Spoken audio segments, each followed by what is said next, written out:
اعوذ باللہ من الشیطان الرجیم بسم اللہ الرحمن الرحیم من عمل صالحا فلنفسه ومن اساء فعليها ثم الى ربكم ترجعون رب اشرح لي صدری ویسر لي امری واحلل عقدۃ من لسانی یفقهوا قولی۔ قابل قدر سامعین و سامعات، سورۃ الجاثیہ کی آیت نمبر 15 یہ میں نے آپ کے سامنے پڑھی ہے۔ اللہ فرماتے ہیں جو کوئی بھی نیکی کرے گا تو فلنفسہ ہی، تو نیکی کرے گا اپنے بھلائی کے لیے، اور اگر کوئی برائی کرے گا تو اس کا وبال اسی کے اوپر ہوگا، اور پھر ایک دن آئے گا کہ اللہ کی طرف پلٹ کر کے تم جاؤ گے۔ اس آیت سے پتہ یہ چلتا ہے کہ اللہ تعالیٰ نے تمام شرعی احکام، چاہے اس کا تعلق عقیدے سے ہو، عبادات سے ہو، اخلاقیات سے ہو، معاملات سے ہو، اس میں بندوں ہی کی بھلائی ہے، اللہ تعالیٰ کا کوئی فائدہ نہیں ہے۔ اگر آپ اچھا عقیدہ رکھو گے، آپ اپنے اخلاق اچھا رکھو گے، آپ عبادتیں کرو گے، تو اس سے اللہ رب العالمین کے وقار میں، اللہ کی عزت میں، اللہ کی شان میں کوئی اضافہ نہیں ہونے والا ہے۔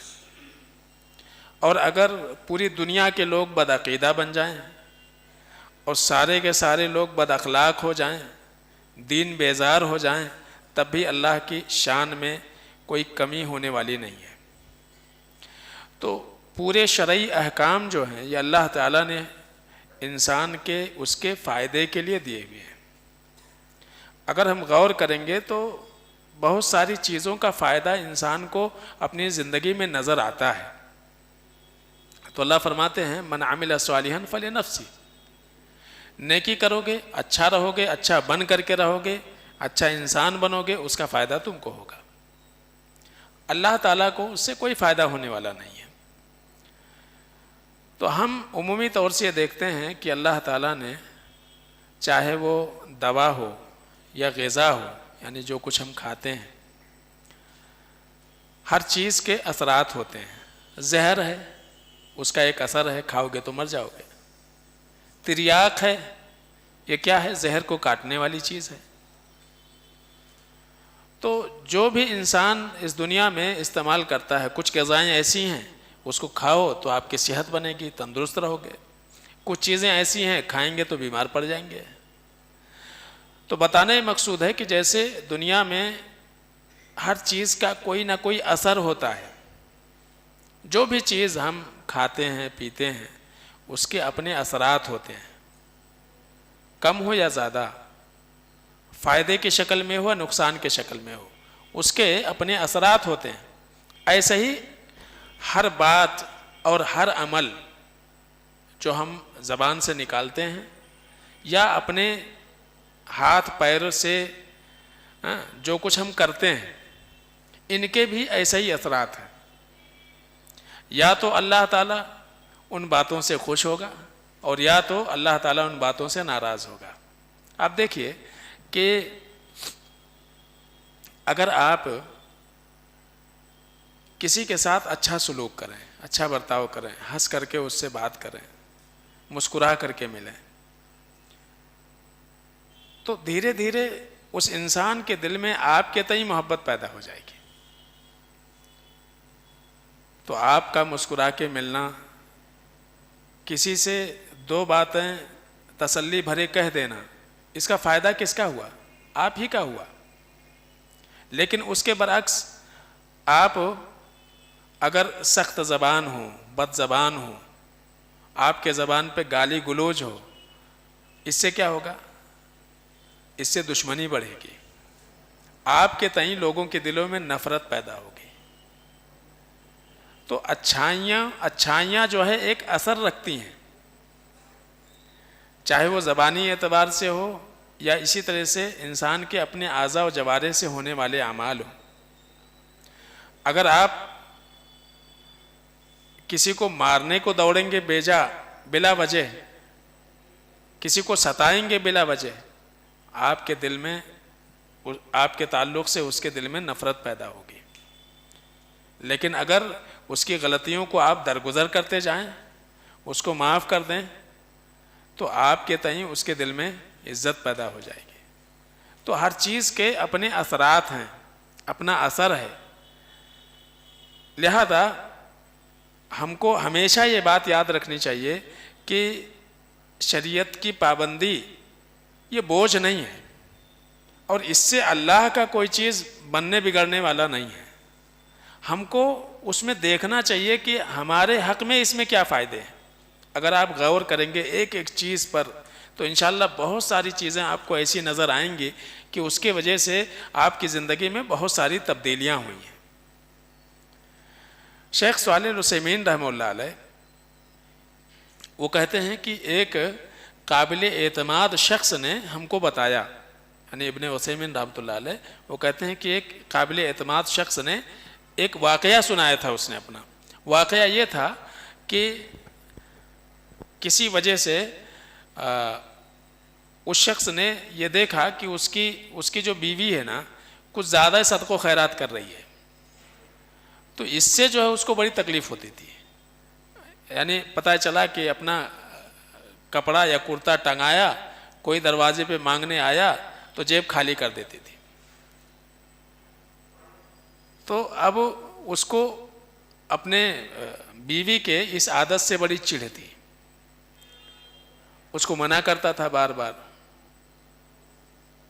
ایک دن وہ شخص گھر میں تھا اور اتفاق سے دروازے کے اوپر سردی کا موسم تھا اور ایک مانگنے والا دروازے پہ آیا۔ اس نے کہا کہ بہت سردی ہے، کوئی ہے اللہ کا بندہ جو مجھے کمبل دے دے۔ بیوی گھر میں گئی، ایک چادر تھے اس کے پاس، چادر تھوڑا سا پرانا تھا، تو شوہر نے کہا جانے دو، پرانی چیز دے رہی، نیا تو اٹھا کے نہیں دے رہی۔ تو وہ چادر لا کر کے دی اور ساتھ میں کچھ کھجوریں دے دی۔ کہتے ہیں کہ اس شخص نے یہ بیان کیا کہ کچھ دنوں کے بعد میں نے خواب دیکھا۔ خواب یہ دیکھا کہ میں حشر کے میدان میں ہوں، حشر کے میدان میں ہوں، اور ظاہر سی بات ہے اللہ کے رسول صلی اللہ علیہ وسلم نے کیا بیان کیا ہے کہ بالکل سورج نیچے آ جائے گا۔ تو تپش اور حرارت کا عالم کیا ہوگا، ظاہر سی بات ہے۔ کہتے ہیں کہ اس نے یہ دیکھا کہ ایک چادر جو ہے اس کے بیوی کے سر کے اوپر ہے اور اس میں کچھ سوراخ تھے، تو وہ کھجور جو ہے وہ پیوند کی شکل میں اس پہ آ گئے، تو سوراخ بند ہو گیا۔ تو اس شخص نے صبح اٹھ کر کے اور جب کسی سے اس کی تعبیر پوچھی تو اس نے کہا کہ یہ اللہ کے رسول صلی اللہ علیہ وسلم نے جو بات بیان فرمائی ہے کہ کل امرئ فی ظل صدقتہ، کہ ہر ایک انسان جو ہے اپنے صدقات کے سائے میں رہے گا، تو یہ دراصل اس کی تعبیر ہے۔ تو ابن عثیمین رحمۃ اللہ علیہ نے کہا کہ یہ ایک ہمارے جاننے والے نے جو مستند انسان تھا، سچا انسان تھا، اس نے اپنے ایک دوست کا واقعہ یہ بیان کیا۔ تو بتانے یہ مقصود ہے کہ جتنے بھی اسلامی احکامات ہیں اگر اس پر غور کریں گے تو اس کا فائدہ انسان کی اپنی ذات کو ہونے والا ہے، اللہ تعالیٰ کو اس کے کوئی فائدہ نہیں ہے۔ صدقہ خیرات اللہ کے راستے میں دینا، تو اسی لیے اللہ نے فرمایا کہ من عمل صالحا فلنفسہ، کوئی انسان جب نیک عمل کرے گا تو اس نیک عمل سے اسی کا فائدہ ہونے والا ہے، دوسرے کا نہیں۔ ایک واقعہ عبداللہ مرتضی السلفی رحمہ اللہ، انہوں نے لکھا ہے کہ میرے استاد تھے پروفیسر سعید مجتبیٰ سعیدی، اور انہوں نے اپنے استاد محمد رفیق الاسری جلال پوری محدث رحمۃ اللہ علیہ، ان سے جو ہے ایک واقعہ سنا تھا۔ کہتے ہیں کہ ایک گاؤں تھا جس گاؤں کا نام بہاول پور ہے، اور اس کے ارد گرد میں کوئی گاؤں تھا، وہاں پہ ایک عالم دین تھے مولانا عبد القادر صاحب۔ یہ واقعہ مورخین نے لکھا ہے کہ عبد القادر رحمہ اللہ جو ہے وہ ایک بڑے عالم دین تھے، اور اپنے علاقے میں بہت ہی عزت کی نگاہ سے وہ دیکھے جاتے تھے، اور کئی سارے معاملات میں لوگ ان کو بطور گواہ کے لایا کرتے تھے، ان کی باتیں بڑی قابل اعتماد ہوا کرتی تھی۔ اتفاق سے ان کا اپنا بچہ کسی جرم میں پھنس گیا۔ اب معاملہ یہ تھا کہ جب معاملہ جج کے سامنے پہنچا اور پتہ چلا کہ یہ تو فلاں عالم دین کے بیٹے ہیں، تو جج نے کہا کہ اگر وہ آ کر کے گواہی دے دیں کہ نہیں میرا بیٹا گنہگار نہیں ہے تو میں چھوڑ دوں گا۔ لیکن جب ان کو بلایا گیا تو انہوں نے کہا کہ نہیں، جو حقیقت ہے، میرے بچے نے غلطی کی ہے، اس سے غلطی ہوئی ہے، اس کو سزا ملنی چاہیے۔ تو ایک موقع تھا کہ جج نے ایک موقع دیا تھا کہ وہ چاہتے تو ایک جھوٹ کے ذریعے سے اپنے بچے کو سزا سے بچا سکتے تھے، لیکن انہوں نے ایسا کیا نہیں۔ تو کہتے ہیں کہ جو ورثہ تھے، جو مظلوم تھے، انہوں نے جب یہ معاملہ دیکھا تو مظلوم نے خود ہی جو ہے جرم معاف کر دیا۔ تو اب یہاں پہ سمجھنے کی چیز یہ ہے کہ ایک سچائی یا سچ بولنے کی وجہ سے ایک مظلوم نے اپنے اوپر ہوئے ظلم کو معاف کر دیا، یہ بڑی بات ہے۔ وہاں ایک جھوٹ سے ممکن تھا کہ بچہ سزا سے بچ جاتا تھا، یہاں بھی بچا، ممکن ہے بچ جاتا تھا، لیکن اللہ کے سامنے جب حاضری ہوتی تھی تو دونوں مجرم ہوتے تھے۔ تو ایسے کئی سارے واقعات آپ کو تاریخ میں ملیں گے کہ جس سے پتہ یہ چلتا ہے کہ کئی مرتبہ اللہ رب العالمین امتحان لیتا ہے، ہماری سچائی کا، امانت داری کا امتحان ہوتا ہے۔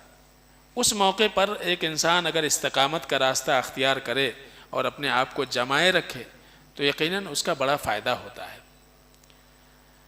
آپ دیکھیں حضرت موسیٰ علیہ السلام اور حضرت خضر کا واقعہ اللہ تعالیٰ نے سورۃ الکہف میں بیان کیا ہے۔ کیا تھا ان کا معاملہ کہ دوران سفر ایک بستی میں گئے، اور وہاں بستی میں ہونا تو یہ چاہیے تھا کہ بستی والے ان کی ضیافت کرتے، لیکن انہوں نے انکار کر دیا۔ اسی بستی میں ایک پرانا گھر تھا، اس کی دیوار گرنے والی تھی، ان دونوں نے مل کے دیوار سیدھی کر دی۔ تو حضرت موسیٰ علیہ السلام نے کہا کہ ایک تو یہ لوگ اتنے بد اخلاق ہیں کہ ہماری ضیافت بھی قبول نہیں کی، ہم تو مہمان ہیں، مسافر ہیں، ہمارا حق بنتا تھا کہ ہمارا خیال کرتے۔ دوسرے، آپ نے ان کی دیوار سیدھی کر دی، گرنے والی کیا پڑی تھی آپ کو؟ تو اس وقت خضر علیہ السلام نے جو بات کہی تھی، کہا وہ امل جدارو فکان لغلامین یتیمین فی المدینہ وکان تحتہ کنز لہما وکان ابوہما صالحا۔ انہوں نے کہا کہ دیکھو، جہاں تک ان کے ضیافت کرنے کی اور عدم ضیافت کی بات ہے وہ الگ چیز ہے، اس کو چھوڑو، لیکن اصل مسئلہ یہ ہے کہ اللہ تعالی ہم دونوں کو لے کر کے یہیں کیوں آیا، اور کیوں ہمیں لگا کہ یہ دیوار ہم کو سیدھی کرنی چاہیے؟ تو ہم یہاں ان کی ضیافت کے لیے نہیں آئے تھے کہ ہماری میزبانی کرتے، بلکہ اللہ تعالیٰ ہم کو اس لیے لے کر کے آیا ہے کہ یہ جو دیوار ہے یہ دو یتیم بچوں کی ہے، اور ان کے والدین بڑے نیک تھے، صالح تھے۔ اسی دیوار میں کچھ رقم وہ چھپا کر کے گئے ہیں، بچہ بڑا ہو تو وہ رقم اس کے ہاتھ میں، اب دیوار گر جائے گا۔ تو یہ لوگ اتنے بدخلق ہیں کہ بچے کا حق مار لیں گے، اس کی جائیداد پر قابض ہو جائیں گے۔ تو یہاں دیکھیے کہ نیکیاں کی ہیں ماں باپ نے، اور اس کا فائدہ کس کو ہو رہا ہے؟ آنے والی نسل کو، بچوں کو۔ تو اسی لیے اللہ فرماتے ہیں من عمل صالحا فلنفسہ، نیکی کرو گے اس میں تمہارا فائدہ ہے، زندگی میں نہیں تو مرنے کے بعد اس کا فائدہ بچوں کو پہنچنے والا ہے۔ تو نیکی کرتے ہوئے انسان کو کبھی یہ نہیں سوچنا چاہیے کہ اس سے کیا ہوگا۔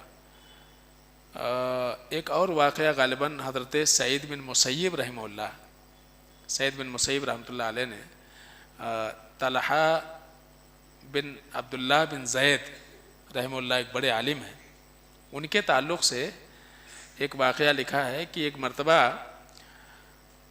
کوئی آ کر کے کہنے لگا کہ طلحہ بن عبید اللہ یہ تو ہلاک ہو گئے۔ کہا ہوا کیا؟ کہا وہ نماز پڑھ رہے تھے، اوپر سے ان کے گھر کی چھت گر گئی۔ اب لوگ اٹھا رہے ہیں کہ یعنی اب چھت گرنے کے بعد یہ امید نہیں ہے کہ وہ بچیں گے۔ تو سعید بن مسیب نے کہا کہ مجھے نہیں لگتا کہ گھر کا چھت گرنے سے ان کے ساتھ کچھ ایسا ہو جائے گا برا، بلکہ مجھے یقین ہے کہ اللہ تعالیٰ ان کو محفوظ رکھے گا۔ اور ہوا بھی یہ کہ جب ملبہ نکالا گیا تو وہ صحیح سالم باہر آئے۔ تو کہنے والے نے کہا کہ آپ اتنے یقین کے ساتھ کیسے ان کے بارے میں آپ کہہ رہے تھے کہ ان کا کچھ نہیں ہوگا؟ تو انہوں نے کہا کہ فَإِنَّهُ وَاصِلُ الرَّحْمِ، اس لیے کہ ان کی پوری زندگی مجھے معلوم ہے کہ وہ لوگوں کے ساتھ ہمیشہ اچھا برتاؤ کرتے ہیں، رشتہ داروں کے ساتھ ان کے تعلقات بڑے اچھے ہیں، صلہ رحمی میں بہت بڑھ چڑھ کر کے حصہ لے رہے ہیں۔ اور مجھے یہ پتہ ہے کہ صلہ رحمی یہ انسان کو بری موت سے بچاتی ہے۔ تو بالکل مجھے یقین ہی نہیں تھا کہ ایک اچھے انسان کے ساتھ ایسا کچھ ہو سکتا ہے۔ کس بنیاد پر کہا انہوں نے؟ حضرت خدیجہ رضی اللہ تعالیٰ عنہ نے جب پہلی وحی نازل ہوئی اور اللہ کے رسول صلی اللہ علیہ وسلم گھبرائے ہوئے حضرت خدیجہ رضی اللہ تعالیٰ عنہ کے پاس آئے اور کہا کہ مجھے چادر اڑاؤ، چادر اڑاؤ، مجھے اپنے جان کا خدشہ لگ رہا ہے، جان کا ڈر لگ رہا ہے۔ تو حضرت خدیجہ رضی اللہ تعالیٰ عنہ نے اللہ کے نبی صلی اللہ علیہ وسلم سے کہا تھا کہ ایسا نہیں ہو سکتا۔ کیوں نہیں ہو سکتا؟ اس لیے کہ آپ غریبوں کی مدد کرتے ہیں، بیواؤں کی کفالت کرتے ہیں، مقروضوں کے بوجھ اٹھاتے ہیں، رشتہ داروں کے ساتھ اچھا سلوک کرتے ہیں۔ تو آپ جیسے انسان کا کہاں کچھ بگڑ سکتا ہے، آپ ٹینشن مت لو۔ تو اللہ کے رسول صلی اللہ علیہ وسلم کو اس وقت حضرت خدیجہ رضی اللہ تعالیٰ عنہ نے انہی باتوں سے تسلی دی اور باقاعدہ ورقہ بن نوفل کے پاس لے کر کے گئیں بھی۔ تو یہی وجہ ہے کہ آپ دیکھیں گے، غور کریں گے کہ اللہ کے رسول صلی اللہ علیہ وسلم نے کئی ساری احادیث جس میں صلہ رحمی کے تعلق سے اللہ کے رسول صلی اللہ علیہ وسلم نے بیان فرمایا کہ اگر کوئی چاہتا ہو کہ اللہ تعالیٰ اس کے رزق میں کشادگی پیدا کر دے، اس کے عمر میں برکت عطا فرما دے اور اس کے مرنے کے بعد بھی اس کا نام باقی رکھے، تو چاہیے فلیصل رحمہ، چاہیے کہ اپنے رشتہ داروں کے ساتھ اچھا سلوک کرے۔ اور اللہ تعالیٰ نے خاص طور سے رحم کا جہاں تذکرہ ہے وہاں اللہ تعالیٰ نے کہا کہ اما ترضین ان اصل من وصلک، کہ اے رشتہ داری کیا تو یہ چاہتی ہے کہ جو تجھ سے جڑیں میں اس سے جڑ جاؤں؟ تو اس سے پتہ یہ چلتا ہے کہ کوئی بھی خیر کا کام اس کا فائدہ انسان کے اپنی ذات کو ہونے والا ہے۔ اللہ کے رسول صلی اللہ علیہ وسلم نے فرمایا کہ من ستر مسلمن سترہ اللہ فی الدنیا والآخرہ۔ اب آپ سوچئے کہ آپ کسی اور کی پردہ داری کر رہے ہیں، بدلے میں کیا سنایا جا رہا ہے کہ اللہ تعالیٰ دنیا میں اور آخرت میں دونوں مقام پر آپ کی پردہ داری کرے گا۔ تو فائدہ کس کا ہے؟ یعنی من عمل صالحا فلنفسہ، وہ جو فائدے آپ جو دوسروں کے لیے کر رہے ہیں وہی چیز پلٹ کر کے آپ کی طرف آ رہی ہے۔ تو ایسی کئی ساری چیزوں پہ آپ غور کریں گے۔ صدقے کے تعلق سے اللہ نے قرآن میں کیا فرمایا؟ وما تنفقوا من خیر فلانفسکم، جو کچھ بھی تم خرچہ کرو گے اللہ کے راستے میں اس سے تمہارا ہی بھلا ہونے والا ہے، اس سے تمہارا بھلا ہونے والا ہے۔ کیسے؟ کیا بھلا ہوگا؟ جس کی آپ مدد کر رہے ہیں اس کی زبان سے آپ کے لیے دعائیں نکلیں گی، ایک فائدہ۔ دوسرا یہ ہے کہ ان کے دعاؤں کے نتیجے میں اللہ رب العالمین آپ کے مال میں برکت دے گا۔ تیسرا یہ کہ آپ کے اندر سے جو بخیلی اور دیگر اور اخلاقی برائیاں ہیں وہ دھیرے دھیرے ختم ہو جائیں گی، آپ کا دل صاف ہو جائے گا۔ تو اسی لیے اللہ فرماتے ہیں وما تنفقوا من خیر فلانفسکم، جو کچھ تم خرچ کرو گے اللہ کے راستے میں اس کا فائدہ تم کو ہی ہونے والا ہے۔ اللہ کے رسول صلی اللہ علیہ وسلم نے فرمایا کہ تعلیم دی کہ اپنے بھائی کی عدم موجودگی میں اس کے لیے دعا کرو، یعنی لوگوں کو اپنی دعاؤں میں یاد رکھو۔ جب بھی ہم دعا کریں تو ہماری دعا عام ہونی چاہیے، اپنے لیے مانگیں، پوری امت مسلمہ کے لیے مانگیں۔ تو اللہ کے رسول صلی اللہ علیہ وسلم نے کہا کہ اگر کوئی شخص دعا کرتا ہے اپنے بھائی کے لیے اس کے عدم موجودگی میں بھلائی کے لیے، تو وہاں فوراً ایک فرشتہ پہنچتا ہے اور یہ فرشتہ کہتا ہے اللہ جو دوسروں کے لیے مانگ رہا پہلے اس کو دے۔ تو آپ سوچئے آپ مانگ رہے ہیں دوسرے کے لیے، اے اللہ امت کا بھلا کر، فرشتہ کہتا ہے اللہ اس کا بھلا کر، اے اللہ ساری امت کے اوپر اپنی رحمتیں نازل فرما، فرشتہ کہتا ہے اللہ اس کے اوپر پہلے رحمت کر۔ آپ دعا کرتے ہو اے اللہ سارے لوگوں کو شفا عطا فرما، اللہ کہتے ہیں اللہ اس کو پہلے شفا دے۔ تو من عمل صالحا فلنفسہ، انسان جو بھی اچھائی کرے گا اس کا فائدہ سب سے پہلے اس کو پہنچنے والا ہے۔ ومن اساء فعلیہا، تو اس کا برعکس کیا ہے؟ آپ برا کرو گے اس کا انجام بھی برا ہی ہونے والا ہے۔ ہاں، اگر آپ نے کمزور سمجھ کر کے کسی کو آج ستایا ہے تو یقیناً نہلے پہ دہلا بھی ہو سکتا ہے۔ اللہ تعالیٰ آپ کے اوپر بھی کسی کو مسلط کر سکتا ہے، کوئی آپ کے اوپر بھی ہو سکتا ہے۔ آپ نے کہیں کسی کی بے عزتی کی، ایک وقت ایسا بھی آ سکتا ہے کہ اللہ تعالیٰ آپ کے لیے بھی کسی کو بھیج سکتا ہے جو آپ کی عزتوں سے کھلواڑ کرے۔ تو کبھی بھی جرم کرنے سے پہلے انسان یہ سوچ لے، جیسے کہ ہم ایک ربر کا گیند ہے نا، اس کو دیوار پر ماریں گے پلٹ کے آتا ہے، تو بالکل بعض جرائم اور بعض گناہوں کا معاملہ ایسا ہی ہے کہ آپ جیسا کرو گے ویسا بھرو گے، بولتے ہیں نا جیسی کرنی ویسی بھرنی۔ تو یہ اچھائیوں میں بھی ہوتا ہے اور برائیوں میں بھی ہوتا ہے۔ اچھا کرو گے انجام اچھا ہوگا، برا کرو گے برا انجام ہوگا۔ ہاں، آپ کانٹے بو گے تو کانٹا ہی ہاتھ آئے گا۔ تو اس لیے ہمیشہ ہم وہ کیوں کریں جس سے اپنی ذات کو نقصان ہو؟ لہذا اللہ تعالیٰ نے ایک اصول دیا ہوا ہے، اچھا کرو اس کا فائدہ تم کو ہونے والا ہے، برا کرو گے تمہارے ساتھ برا ہوگا۔ اللہ ظالم نہیں ہے، یاد رکھیے۔ اور پھر یہ کہا گیا کہ اگر دنیا میں انسان ظلم کر کے بچ گیا یا کبھی کبھار بعض نیکیوں کے کچھ فائدے انسان کو دنیا میں نہ ملے تو اس کو مایوس نہیں ہونا چاہیے۔ کیوں؟ آگے اللہ نے اس کے تعلق سے فرمایا کہ ثم الی ربکم ترجعون، ایک وقت آئے گا کہ تم اللہ کے پاس پلٹ کے آؤ گے، تو جو نیکیاں کی ہیں اس کا بھی اجر ملے گا، جرم کیا ہے تو اس کی سزا ملے گی۔ تو دنیا میں کبھی کبھی انسان بچ جاتا ہے، لیکن آخرت میں تو نہیں بچنے والا ہے۔ اللہ سے دعا ہے کہ العالمین ہم سب کو سمجھنے عمل کرنے کی توفیق عطا فرمائے، آمین یا رب العالمین۔